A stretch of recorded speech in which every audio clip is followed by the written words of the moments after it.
Amigos de 6 a 9, buenos días, ¿cómo están? Tenemos dos invitados esta mañana para la entrevista política, dos congresistas. De un lado está el congresista Hugo Carrillo, que es vocero de la bancada oficialista. ¿Cómo está, congresista? Buenos días. Buenos días, Mario. Él, como ustedes saben, es congresista por Huancavelica, a pesar de que es nacido en Apurímac, ¿no es cierto? Sí, exactamente. Y de otro lado está el doctor Alejandro Aguinaga, que es del Fujimorismo. ¿Cómo está, congresista? ¿Qué tal, Mario? ¿Cómo estás? Bien, gracias. Gracias a los dos por acompañarnos esta mañana. Vamos a conversar de varios temas que tienen que ver, por un lado, con lo que ha presentado como informe final la Comisión Martín Belaúnde del Ocio ayer, y que tiene que ver con la primera dama, y también con algunas de las declaraciones del presidente Humala antes de anoche en una entrevista. He leído que usted ha comentado que la circunstancia de que se mencione la posibilidad del indulto a Alberto Fujimori nuevamente la ve sencillamente como una cortina de humo. Sí, porque si hubiera la firme voluntad de conceder un indulto, no es necesario que lo pregone de esta manera, ¿no es así? Porque el presidente fue claro en algún momento cuando dijo: me he sustentado en la comisión, en el informe de la Comisión de Indultos, pero no he utilizado mi prerrogativa constitucional para concederlo. En aquellos momentos justamente se abrió la puerta para que la familia presente la solicitud de un indulto humanitario. Sí. Cuando se denegó, lo catalogó como día histórico. Días históricos pues son el cierre de la frontera con el Ecuador, la recuperación de embajada. Y ahora, cuando hay gravísimos problemas de corrupción que involucran a la primera dama, se suelta el tema del indulto. Nosotros no lo aceptamos porque lo consideramos poco serio. Una pregunta del periodista, en primer lugar, y en segundo lugar, a mí me parece que fue bastante claro en decir que eso solamente sería posible si es que la situación de salud del ingeniero Fujimori cambiase. No sé qué impresión tuvo el congresista Carrillo sobre eso. Bueno, primero que la gracia presidencial es una facultad exclusiva del presidente de la República, ¿no es cierto? El indulto. Sí, sin duda. Y por lo tanto, yo no podía adelantar sobre cómo se podría ejercer. Sin embargo, también es cierto que el presidente ha declarado que nadie debería morir en la cárcel, ¿no es cierto? Pero de ahí a que se indulte al expresidente Fujimori antes de que se cumpla su condena es algo que yo no puedo afirmar, ¿no es cierto? Lo que queda es lo que ha señalado el presidente de la República, ¿no? Que nadie debería morir en la cárcel. ¿Y qué pasa con Antauro Humala, que no parece tener visos de correr peligro de muerte antes de que termine su condena en la cárcel? Ha sido, tengo la impresión yo, más ambiguo, si cabe el término, la expresión, respecto de esa posibilidad de indulto que de la posibilidad de indulto del ingeniero Fujimori. Bueno, lo único que podría decir del presidente Ollanta Humala en este caso es que siempre pensará en el país por encima de cualquier otra cosa para ejercerla, ¿no es cierto? Y por supuesto que nunca pondrá intereses personales de ningún tipo, de tipo partidario o incluso familiar, porque finalmente nadie podrá decir que Ollanta indultó a miles de personas a cambio de prebendas, ¿no es cierto? O sea, está absolutamente claro que es un tema de preocupación, que es un tema que él ha señalado, ¿no es cierto? Ni siquiera puede pensar en eso. Está pensando que no quiere pensar en eso, que trata de evitar pensar en eso. Exactamente. Bueno, creo que está claro el mensaje, que como familiar, ¿no es cierto? Yo también me preocuparía, ¿no es cierto? Como no, tener un hermano en la cárcel, pero hay 30 millones de personas que están atentos y el presidente ha señalado eso, ¿no es cierto? Que primero está... O sea que no lo ve usted como algo verosímil. Yo no. Yo creo que hay que en el caso del presidente Fujimori, sí, yo creo que hay que ser más serio. Alberto Fujimori tiene 77 años, adolece de una serie de enfermedades, comenzando por un cáncer de la lengua operado 6 veces. Entonces no se le puede generar una expectativa trayendo el tema a colación para poder distraer la atención. Si el presidente quiere realmente indultarlo, hágalo, presidente, porque para eso tiene usted la facultad constitucional, pero no lo pregone. ¿Pero usted cree que fue una pregunta hecha a pedido? Porque este tema, quien lo trae a colación es el periodista que lo está entrevistando, no es algo que brote espontáneamente del presidente Humala. Pero estaba la pregunta y está la respuesta. Yo estoy justamente sustentando o evaluando la respuesta.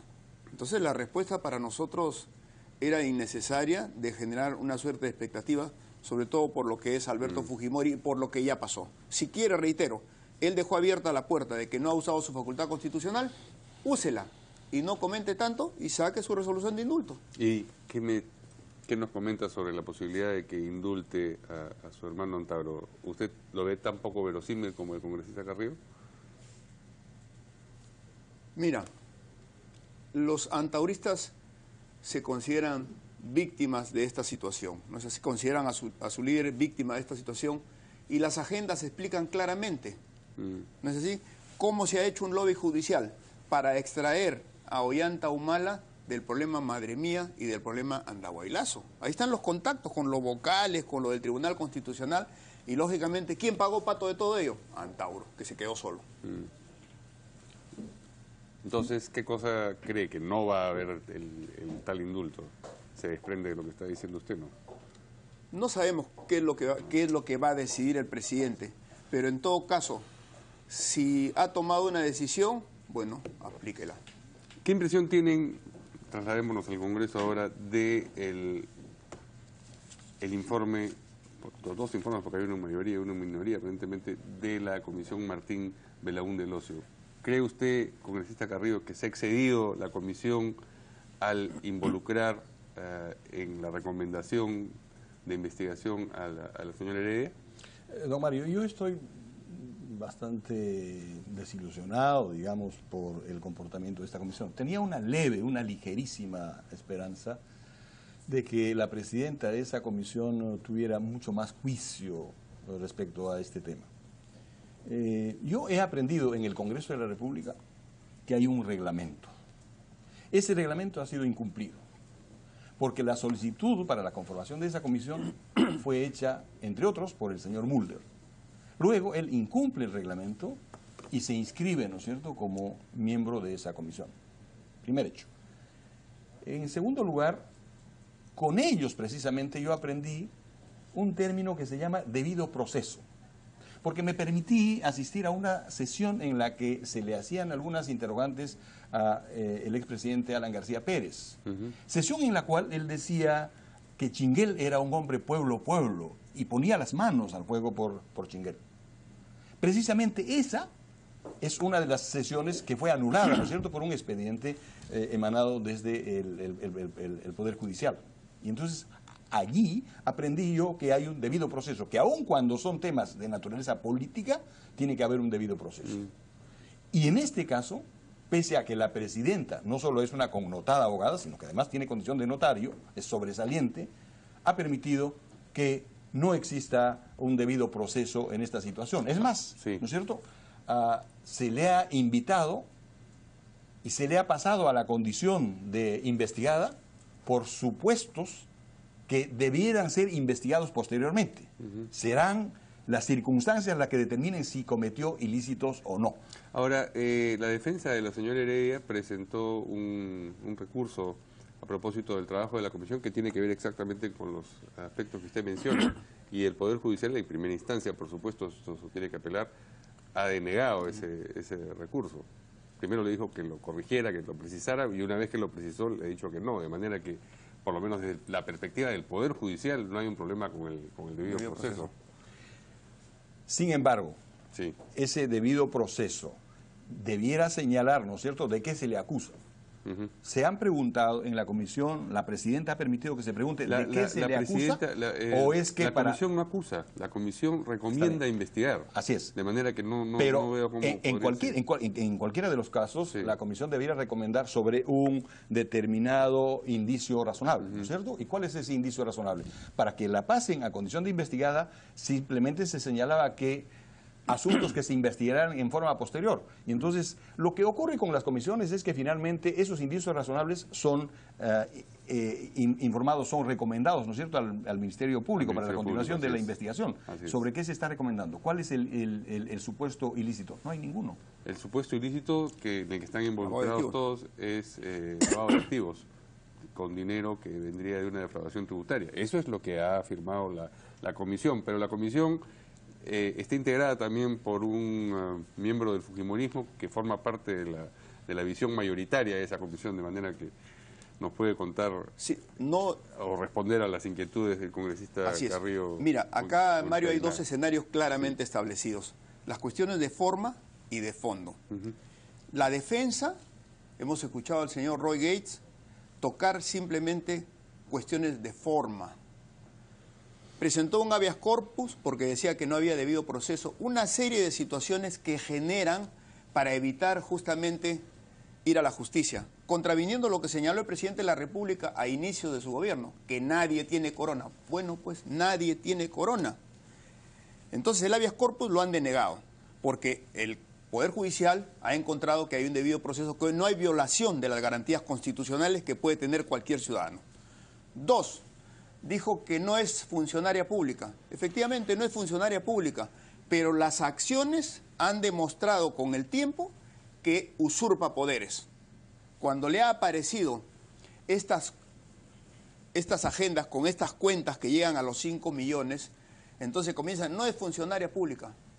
Pero señor abogado, usurpa funciones, o no la vemos todos los días con los ministros en los estrados, ella hablando de las políticas sectoriales y el pobre ministro ahí acongojado, mudo, impávido, o no hemos visto también todas las, cuando le dice a un ministro, cuando el ministro de Defensa dice, ya Nadine me dio luz verde para las compras, eso es usurpación de funciones. Y entonces ahora estas cuentas millonarias, en la época, mira, comparemos, cuando a Montesino le aparece la primera cuenta de 2 millones, ahora son 5, dijeron prueba mal constituida. Pero ¿a qué conclusión se llegó con el Poder Judicial? Que permitía justamente descubrir corrupción. Acá es lo mismo, y peor. Luego, las cuestiones de fondo. Las testimoniales de las diferentes personas, por ejemplo, en Centros Capilares. El señor Chan Soto dijo que Centros Capilares era una empresa quebrada, que tenía escasamente $3.000. Sin embargo, le pagó 90 y tantos mil a la señora Nadine, no bancarizados, y que ingresan, ¿no es cierto?, que han servido para sustentar ingresos.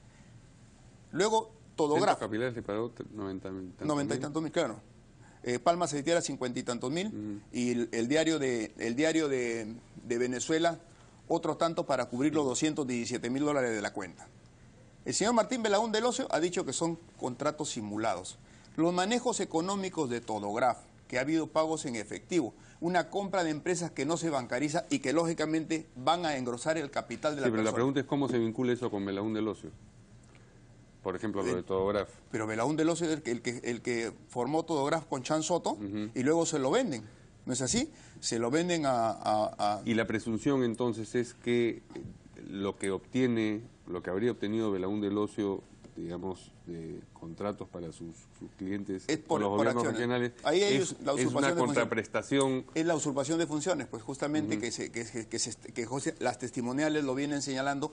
Por eso es que en el criterio de la comisión, estos movimientos económicos que no tienen un sustento de origen, en cualquier parte configura el delito de lavado de activos y tendrá que ya el Ministerio Público, que justamente investiga los hechos para tipificar delitos, terminar la investigación. Mire, no soy precisamente abogado, ¿no es cierto?, pero que se señale que es funcionario público está totalmente tirado de los pelos, ¿no es cierto? No resiste ningún análisis. No es funcionario público. Así nos rasquemos, así lloremos, ¿no es cierto?, nos arrastremos, no es funcionario público. Y el asunto de la luz verde, bueno, son dichos, eso no sirve para nada, ¿no es cierto? En el Poder Judicial eso está absolutamente comprobado, desvirtuado, además, y ya fue analizado, los audios fueron absolutamente analizados. En cuanto a las denominadas agendas o los cuadernos, no se ha tipificado eso, ni siquiera conocemos hasta el día de hoy, estamos discutiendo sobre un asunto que no, o usted ha visto. No, a ver, te contesto. No ha visto, ¿no es cierto? El programa Panorama... Permíteme, Hugo, presentó los estados de cuentas originales, hasta con los céntimos, que están plasmados en las agendas. O sea, lo que está plasmado en las agendas guarda relación con la realidad vivencial.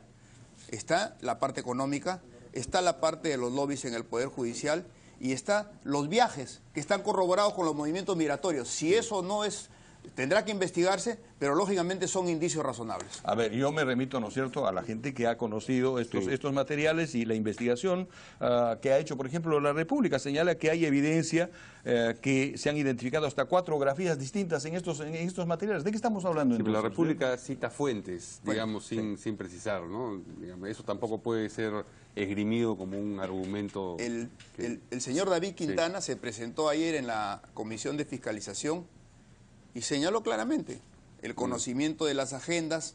Muchas veces todo se apuntaba que estaba en la avenida Arequipa, que probablemente Hugo también ha visitado, y luego los aportes, que él jamás dio un aporte. Entonces todo eso configura estos ingresos de dinero, pues tiene que investigarse, porque es muchísimo dinero. Ahí solamente en aportes no sustentados, con invención de nombres, 11 millones. Muy bien, A ver, esto tiene que llegar...